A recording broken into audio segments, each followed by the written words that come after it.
سید عائشہ رضی اللہ عنہا فرماتی ہیں کہ ایک اجنبی آیا اور اس نے نبی علیہ الصلوۃ والسلام سے پوچھا، اے اللہ کے حبیب وسلم، میرے رزق میں برکت نہیں ہے۔ یہ وہ شکایت ہے جو ہر بندہ ہی تقریباً آج کر رہا ہے۔ تو نبی علیہ السلام نے فرمایا کہ آیت الکرسی کہاں گئی؟ اگر تم آیت الکرسی پڑھ لو گے تو اللہ تمہارا کھانے اور سالن کے اندر برکت عطا فرما دیں گے، یعنی تم جتنا پکاؤ گے اہل خانہ اس کو سیر ہو کر کھائیں گے، ان کو کمی نہیں محسوس ہوگی۔ ہم اپنے وسائل کی کمی کا تو شکوہ کرتے رہتے ہیں، تنخواہ تھوڑی ہے، فلاں ہے، فلاں ہے، فلاں ہے، اس طرف دھیان نہیں جاتا کہ ہم آیت الکرسی پڑھیں تاکہ ہمارے رزق میں برکت پیدا ہو جائے۔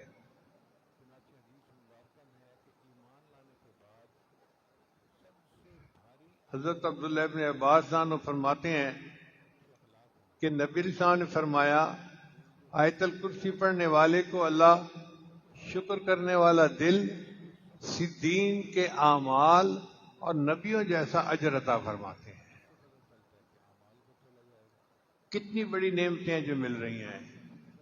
شکر کرنے والا دل، صدیقین کے اعمال اور نبیوں کے جیسا اجر عطا فرماتے ہیں۔ نبی اسلام نے ارشاد فرمایا کہ آیت الکرسی عرش کے خزانوں میں سے ایک بڑی نعمت ہے جو کسی نبی کو نہیں ملی، صرف اللہ نے مجھے عطا فرمائی۔ یعنی یہ انعام اللہ نے فقط اپنے محبوب صلی اللہ علیہ وسلم کو عطا کیا تاکہ ان کی امت اس سے نفع اٹھائے، کسی اور نبی کو نہیں ملی۔ اب آپ بتائیے یہ کتنا بڑا عمل ہے جس کو کرنا۔ حدیث مبارکہ میں آتا ہے کہ 3 مختلف صحابہ کو ایک طرح کا واقعہ پیش آیا۔ پہلا واقعہ حضرت ابو ہریرہ رضی اللہ عنہ کو زکوٰۃ کی کچھ گندم تھی جس کا ان کو نگران بنایا نبی علیہ السلام نے۔ وہ فرماتے ہیں کہ میں غلے کے ڈھیر کے قریب نگرانی کر رہا تھا، میں نے دیکھا ایک بندہ آیا اور اس نے آ کے اس میں سے مٹھیاں بھرنی شروع کر دیں، اٹھانا شروع کر دیا۔ میں نے اسے پکڑ لیا۔ اس نے کہا کہ میں عیالدار ہوں، بڑا محتاج ہوں، بڑا ضرورت مند ہوں، پلیز مجھے چھوڑ دیں، منت سے ماجت کی۔ ابو ہریرہ فرماتے ہیں فرحم، تو مجھے اس پہ رحم آ گیا، میں نے اس کو چھوڑ دیا۔ صبح نبی علیہ السلام کی خدمت میں حاضری ہوئی تو اللہ کے محبوب صلی اللہ علیہ وسلم نے پوچھا کہ بتاؤ تمہارے قیدی کا کیا حال ہے؟ اے اللہ کے حبیب صلی اللہ علیہ وسلم، میں نے اسے پکڑ تو لیا تھا، بڑی منت سی ماجت اس نے کی، میں غریب ہوں، محتاج ہوں، ضرورت مند ہوں، تو میں نے اسے چھوڑ دیا۔ نبی صاحب نے فرمایا وہ پھر آئے گا۔ ابو ہریرہ نے فرماتے ہیں کہ مجھے یقین ہو گیا کہ آج رات اس نے پھر آنا ہے، پھر میں پہرے پہ بیٹھ گیا۔ پھر رات کے ایک وقت میں پھر وہی آیا، میں نے اسے پکڑ لیا۔ پھر اس نے منت سے ماجت شروع کر دی، میرا عیال ہے اور میں بڑا محتاج ہوں، آپ مجھے چھوڑ دیں۔ ابو ہریرہ فرماتے ہیں کہ مجھے رحم آیا، میں نے چھوڑ دیا۔ پھر دن میں نبی علیہ السلام نے پوچھا بتاؤ بھئی تمہارے قیدی کا کیا حل؟ اے اللہ کے حبیب صلی اللہ علیہ وسلم، اس نے کہا میں محتاج ہوں، عیالدار ہوں، ضرورت مند ہوں، مجھے چھوڑ دے، مجھے رحم آیا، چھوڑ دیا۔ فرمایا وہ پھر آئے گا۔ تو ابو ہریرہ عنہ فرماتے ہیں کہ میں نے پھر تیسری رات پہرا دیا، پھر آیا، پھر میں نے اسے پکڑ لیا۔ میں نے کہا آج تو میں تمہیں نبی علیہ السلام کے پاس لے جا کے ہی چھوڑوں گا، نہیں چھوڑنا۔ اس نے کہا بات سنو، میں آپ کو ایک عمل بتاتا ہوں، وہ کر لیا کرنا، تمہیں بڑا نفع ہوگا۔ اب صحابہ کرام تو ایسے اعمال کے متلاشی تھے. وہ فرماتے ہیں کہ میں نے اس سے پوچھا کون سا عمل؟ کہنے لگا کہ آیت الکرسی اگر رات کو پڑھ لو گے تو 2 محافظ فرشتے تمہارے اوپر متعین ہو جائیں گے اور شیطان تم سے دور بھاگ جائے گا. اب جب دن ہوا تو نبی علیہ السلام نے پھر پوچھا بتاؤ تمہارے قیدی کا کیا حال ہے؟ اے اللہ کے حبیب صلی اللہ علیہ وسلم اس نے مجھے کہا میں تمہیں عمل بتاتا ہوں. تو نبی علیہ السلام نے فرمایا کون سا عمل؟ اس نے یہ کہا تھا کہ آیت الکرسی رات کو سوتے ہوئے پڑھ لیا کرو، 2 فرشتے متعین ہو جائیں گے تمہاری حفاظت کے لیے اور شیطان تم سے دور بھاگ جائے گا. نبی صاحب نے فرمایا قد صدق وہو کذوب، بات تو سچی کر گیا ہے جھوٹا. پھر نبی علیہ السلام نے پوچھا ابو ہریرہ تمہیں پتہ ہے کون تھا؟ الگ سے مجھے تو نہیں پتا. فرمایا ذاک شیطان، یہ شیطان تھا. تو بدبخت شیطان نے اپنا علاج خود بتایا کہ جو بندہ آیت الکرسی پڑھ لیتا ہے میں اس سے دفع دور ہو جاتا ہوں. ابو ایوب انصاری اللہ عنہ نے اپنے گھر میں ایک طاق میں کھجوریں رکھی ہوئی تھیں. وہ فرماتے ہیں کہ میں محسوس کرنے لگا کہ کھجوریں کم ہو جاتی ہیں. تو میں نے ذرا نگرانی کی.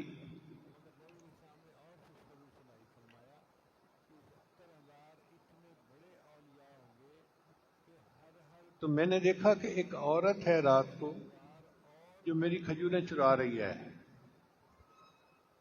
میں نے ان سے کہا کہ تم کون ہو؟ کہنے لگی میں جن عورت ہوں. میں نے کہا کہ میں تو تمہیں نبی علیہ السلام کے سامنے پیش کروں گا. اس نے کہا کہ آپ مجھے چھوڑ دیں میں نہیں آؤں گی. تو ابو الدرداء رضی اللہ عنہ نے اس کو چھوڑ دیا، نہ ابو ایوب انصاری رضی اللہ عنہ نے اس کو چھوڑ دیا. وہ دوسری رات پھر آئی، پھر یہی واقعہ پیش آیا. نبی صاحب نے فرمایا کہ وہ جھوٹی ہے، وہ پھر آئے گی. اور وہی ہوا کہ تیسری رات ابو جانا نے پھر اس کو چوری کرتے دیکھ لیا. اب تو ان کو بڑا غصہ. انہوں نے کہا کہ اب تو ہو ہی نہیں سکتا، میں تمہیں نبی علیہ السلام کے سامنے ضرور پیش کروں گا. اس نے کہا کہ میں تمہیں ایک عمل بتاتی ہوں تمہیں فائدہ ہوگا. کون سا عمل؟ کہ رات کو سوتے ہوئے آیت الکرسی پڑھ لیا کرو، شیطان تمہارے نزدیک نہیں آئے گا.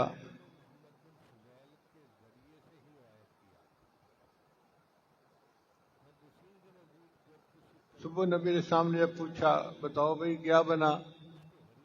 جی اس نے مجھے ایک عمل بتایا تھا. کون سا؟ کہ رات کو سوتے ہوئے آیت الکرسی پڑھ لیا کرو. نبی صاحب نے فرمایا صدقت وہو کذوب، بات سچی کر گئی مگر وہ جھوٹی تھی. تو اس کا مطلب ہے کہ شیطان بھی بھاگ جاتا ہے اور آیت الکرسی پڑھنے سے جن بھی دفعہ دور ہو جاتے ہیں. تیسرا واقعہ ابی بن کعب رضی اللہ عنہ کو پیش آیا.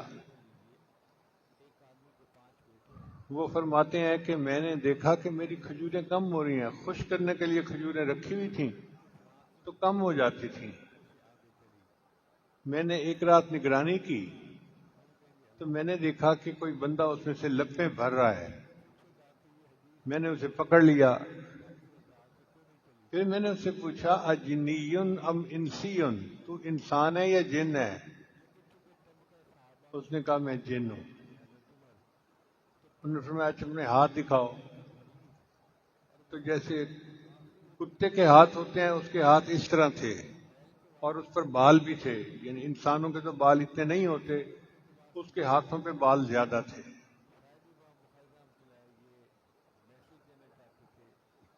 یہ واقعہ بھی ان کے ساتھ اسی طرح پیش آیا 3 مرتبہ. اور تینوں مرتبہ نبی صاحب پوچھتے رہے کہ بتاؤ بھائی تمہارے قیدی کا کیا حال ہے؟ اے اللہ کے حبیب صلی اللہ علیہ وسلم، اس نے مجھے ایک عمل بتایا کہ تم کر لیا کرو تو محفوظ ہو جاؤ گے۔ نبی صاحب نے فرمایا صدق الخبیث، اس خبیث نے سچ بولا۔ اس کا مطلب یہ کہ شیطان یا جن آیت الکرسی کے پڑھنے سے دفع ہو جاتے ہیں اور اللہ تعالیٰ کی حفاظت ہو جاتی ہے۔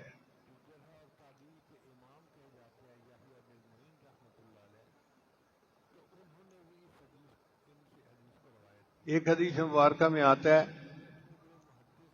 اور یہ روایت سیدنا حسن لانو سے ہے، وہ فرماتے ہیں کہ جو بندہ نماز کے بعد آیت الکرسی کی تلاوت کر لیتا ہے وہ اگلی نماز تک اللہ کی سپرداری میں آ جاتا ہے۔ اتنی بڑی خوشخبری ہے اس حدیث مبارکہ میں۔ کوئی بندہ اللہ کی سپرداری میں آ جائے، اس سے بڑی اور گارنٹی کیا ہو سکتی ہے؟ اللہ فرماتے ہیں ان ینصرکم اللہ فلا غالب لکم، اگر اللہ تمہاری مدد کرے تو کوئی تم پر غالب نہیں آ سکتا۔ اب ہم پریشان پھرتے ہیں گھر کی وجہ سے، رزق کی وجہ سے، بے برکتی کی وجہ سے، اور اس کا علاج نبی علیہ السلام نے ہمیں بتلا دیا۔ ایک عمل ہے اور چھوٹا بھی نہیں، ایک ہی آیت ہے، اس کے پڑھنے سے انسان اللہ کی ذمہ داری میں آ جاتا ہے۔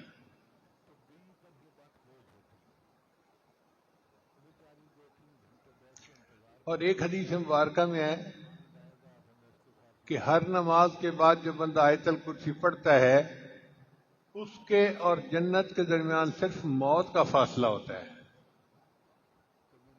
کتنی بڑی خوشخبری ہے، اور اس عمل کو کتنا اہتمام کے ساتھ کرنا چاہیے کہ نبی علیہ السلام کی زبان فیض ترجمان سے یہ ارشاد ہو رہا ہے کہ ہر نماز کے بعد آیت الکرسی پڑھنے والے کے اور جنت کے درمیان صرف موت کا فاصلہ ہے۔ موت آئی اور جنت مل گئی۔